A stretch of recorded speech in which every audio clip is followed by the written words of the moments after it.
January 18, 1978. Picture the frozen stillness of McGuire Air Force Base in New Jersey. A guard stands alone on the tarmac, the breath from his lungs turning to mist.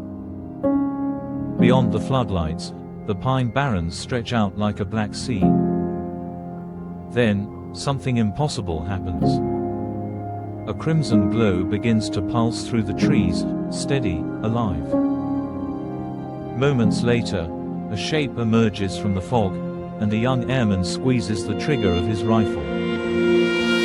What he claims to have seen before dawn that morning has been buried for nearly half a century.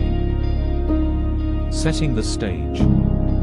Stories of UFOs often circle around Roswell or Rendlesham Forest, but this case hides in the margins of Cold War files. McGuire was a busy hub in the 1970s, its runways feeding supplies to Europe. Nothing about the January night should have stood out, until radar screens began to behave strangely. Radar contact inside the control tower, technicians watched a bright object blink across their scopes. It wasn't following any known flight path, it drifted and darted as though testing the perimeter. One operator stepped outside for a better look. He later said the night smelled sharp, like metal in the air. Far to the south, near Fort Dix, the dull red light hovered just above the treetops before winking out. Protocol demanded a security check, and a patrol car was dispatched to investigate. The first encounter, the MP drove slowly down the service road, tires crunching over frozen gravel. As he rounded a bend, his headlights illuminated a metallic craft, no bigger than a van, resting weightless above the ground. Its skin shimmered red, but not like paint, more like something alive beneath the surface. Startled, the guard stopped the car and reached for his radio. Before he could speak, movement flickered at the edge of his beam, a small figure running toward the craft. Flight and pursuit, the MP shouted for the figure to halt. No response. He fired a warning shot skyward. In that same instant the craft lifted vertically, so fast the air cracked like thunder. The being, whatever it was, spun around and sprinted toward McGuire's runway.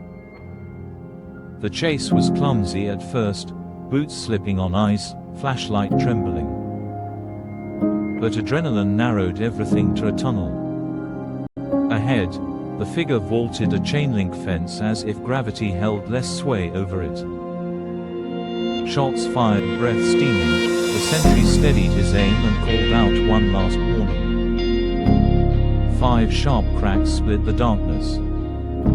The small form collapsed on the asphalt, limbs folding awkwardly. Reinforcements arrived within minutes. Floodlights swept over a body unlike anything they had trained for. No uniform, no equipment, no human face. Witnesses spoke of skin like grey leather stretched over a frail frame, a faint ammonia stench clinging to the air. Silence fell, broken only by the distant hum of a transport warming up. When dawn broke, Major George Filer signed in for duty expecting routine paperwork. At the gate, a pale young guard muttered that something from the sky had been shot. Filer dismissed it as fatigue until he spotted a C-141 Starlifter taxiing toward a sealed hangar, far earlier than any scheduled flight. Inside headquarters, Filer was ordered to gather witness statements. Then, just as quickly, a superior told him to stop asking questions. The body, he learned, had already been loaded onto that aircraft. Destination: Wright-Patterson Air Force Base, the same site long rumored to store otherworldly wreckage. Silence and shadows. By afternoon, those who had seen too much were reassigned or sworn to secrecy under threat of court-martial. The MP who fired the shots disappeared from the roster. Only years later did pieces resurface, Filer's testimony in interviews, another guard, Jeff Morse, recalling the reptilian texture of the skin, the chemical odor, and the frantic loading of a small coffin-shaped box onto the starlifter. Theories and doubt: was it a hoax, a Cold War drill gone wrong, or something that truly slipped through our skies? Skeptics argue there's no paper trail. Believers counter with matching flight logs, consistent witness accounts, and the unnerving fact that no one ever produced the shooter, or the body, for questioning. Somewhere in the Air Force's locked archives may lie the answer, gathering dust. Echoes on the runway. Whether a tragic misunderstanding or the first fatal contact with visitors from elsewhere, the McGuire Air Force mystery endures like fog over a winter field. Until the day official records are opened, all we possess are fragments, whispered testimonies, fading memories, and a lonely strip of tarmac where, just before dawn, humanity may have met the unknown and pulled the trigger.